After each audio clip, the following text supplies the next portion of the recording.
وہ ساتھ والے کمرے میں دیوار سے کان لگائے لرزاتے جسم کے ساتھ سن رہی تھی۔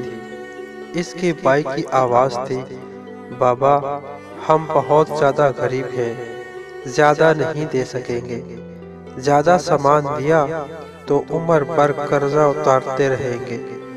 آواز میں پریشانی اور الجھن کے ساتھ ساتھ اکتاہٹ بھی تھی۔ اللہ بیٹیاں دیتا ہی کیوں ہے؟ کاش پیسہ ہوتا، ہم اپنی بیٹی کو سب کچھ دے کے رخصت کرتے۔ بابا کی بھری ہوئی آواز سنائی دی۔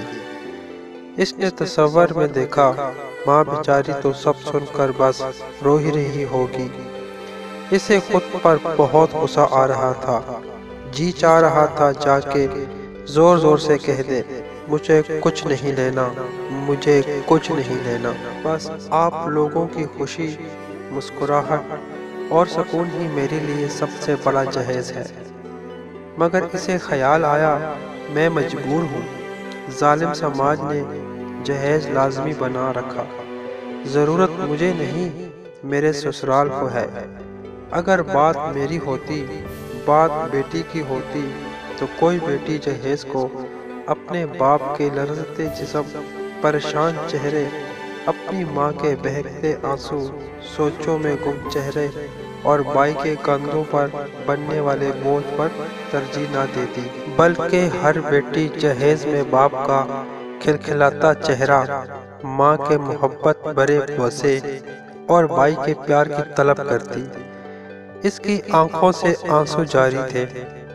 قرض مانگنے کی تیاریاں ہو رہی تھی، سود کا حساب لگایا جا رہا تھا۔ وہ دھڑم سے چارپائی پر جا گری۔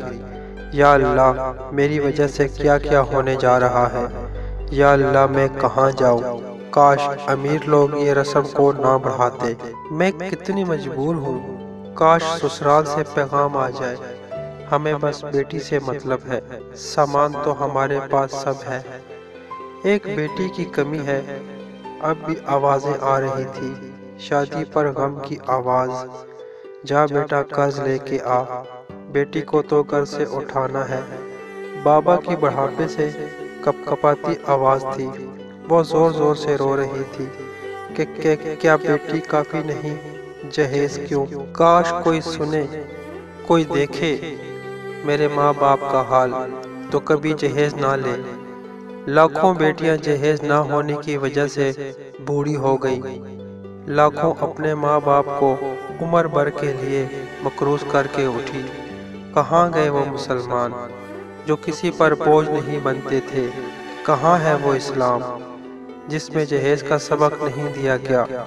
وہ چلا رہی تھی، ارے کوئی دیکھو، میرا گھر برباد ہو رہا ہے، میرے ماں باپ کبھی ہنسیں گے نہیں، ایک جہیز دیکھ کر عمر بھر محنت کر کے مر جائیں گے، اور جنازے پر جب اعلان ہوگا کہ جس نے کچھ لینا دینا ہے ان کے بیٹے سے لے لے، تب بھی جہیز والا قرض باقی ہوگا۔ کوئی تو بچاؤ، کوئی تو بچاؤ، میں اپنے ماں باپ کے گھر کو ویران نہیں کرنا چاہتی، کوئی تو سنو۔ میں سن رہا تھا، دیکھ رہا تھا، ایک مہکتے ہوئے باغ کے مالی اپنے ہی ہاتھوں سے باغ میں خزاں لانے جا رہے تھے۔ ہنستے بستے گھر میں اداسی اور ویرانی کی تدبیریں خود اہل خانہ کر رہے تھے۔ اپنی مسکراہٹوں اور سکون کو گھر سے خود نکالنے کی صلاح ہو رہی تھی، اور معصوم دل بیٹی خون کے آنسو بہا رہی تھی۔ وہ کچھ نہیں چاہ رہی تھی، بس اپنے ماں باپ کے چہروں پر مسکان کے سوا۔ میں فوراً لڑکے والوں کے گھر پہنچا، ان کے سامنے اجڑتے ہوئے گھر کا منظر پیش کیا۔ وہ سمجھ گئے اور بولے، ہماری بھی بیٹی ہے، آج ہم جہیز نہیں لیں گے تو ہو سکتا ہے کل ہمیں بھی نہ دینا پڑے اور بیٹیوں کو بوجھ نہ سمجھا جائے، آؤ ہمارے ساتھ اجنبی۔ مجھے ساتھ لے کر وہ لڑکی والوں کے گھر پہنچے۔ لڑکے کا باپ بولا، بھائی صاحب ایک بات کا خیال رکھنا، ہمیں بیٹی دے رہے ہو، اس سے آگے کچھ نہیں، کسی بھی اور زحمت میں نہ پڑنا، ہمارے ہاں ایک بہو کی کمی ہے، باقی سب کچھ تو چل رہا ہے اور چلتا رہے گا۔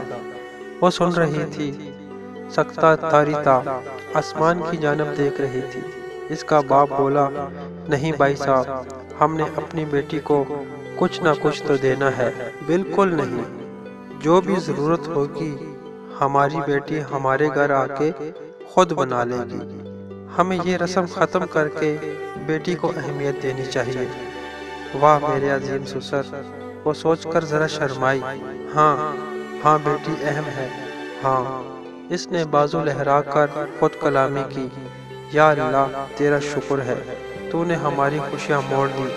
سب گھر والے اس معجزے پر سجدہ زیر ہو گئے، اس پیغام کو عام کرنے لگے، اور اس کے آگے بڑھتے ہوئے جب اپنے بیٹے کا رشتہ طے کر کے اس کے سسرال گئے تو بولے، بھائی صاحب ہمیں بیٹی چاہیے اور کچھ نہیں، بیٹی ہی اہم ہے ہمارے لیے۔ یہ رواج چل گیا، جب بھی کوئی رشتہ طے کرتا تو کہتا، بس بیٹی چاہیے، بیٹی ہی اہم ہے، بیٹی ہی اہم ہے، بیٹی ہی اہم ہے۔ ہر وہ گھر جگمگانے لگا جس میں جہیز اندھیرا کرنے والا تھا۔ نہ جہیز لیا جاتا نہ دینا پڑتا، حساب وہیں کا وہیں تھا، مگر اب بیٹی کی اہمیت تھی اور خوشحالی بھی، کیونکہ بیٹی اہم ہے۔ کیا آپ کے لیے بھی بیٹی اہم ہے؟ اگر اہم ہے تو ذرا سوچئے۔ مزید اچھی کہانیوں کے لیے یوٹیوب چینل کو لازمی سبسکرائب کر لیں اور ساتھ لگی بیل کو بھی ضرور دبا دیں۔ شکریہ۔